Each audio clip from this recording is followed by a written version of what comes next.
നിലമ്പൂർ നാളെ പോളിംഗ് ബൂത്തിലേക്ക് എത്തുകയാണ്. 2,32,000 വോട്ടർമാരാണ് പോളിംഗ് ബൂത്തിലെത്തുന്നത്. തെരഞ്ഞെടുപ്പിനുള്ള പോളിംഗ് സാമഗ്രികളുടെ വിതരണം ചുങ്കത്തറ മാർത്തോമ ഹയർ സെക്കൻഡറി സ്കൂളിൽ നടന്നു.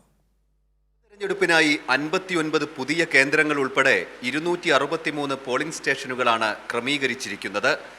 ആദിവാസി മേഖലകൾ മാത്രം ഉൾപ്പെടുന്ന വനത്തിനുള്ളിൽ 3 ബൂത്തുകളുണ്ട്.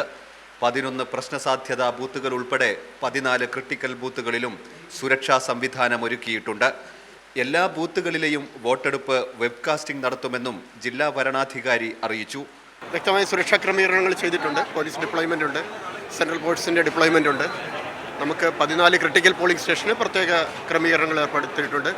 എല്ലാ പോളിംഗ് സ്റ്റേഷനിൽ നിന്നും CCTV കവറേജ് ഉണ്ട്, വെബ്കാസ്റ്റിംഗ് ഉണ്ട്. 1,13,613 പുരുഷ വോട്ടർമാരും 1,18,760 വനിതാ വോട്ടർമാരും 8 ട്രാൻസ്ജെൻഡർ വ്യക്തികളും ഉൾപ്പെടെ 2,32,381 വോട്ടർമാരാണ് മണ്ഡലത്തിലുള്ളത്. പോളിംഗ് സാമഗ്രികളുടെ വിതരണം ചുങ്കത്തറ മാർത്തോമ ഹയർ സെക്കൻഡറി സ്കൂളിൽ നടന്നു. കൈരളി ന്യൂസ്, മലപ്പുറം.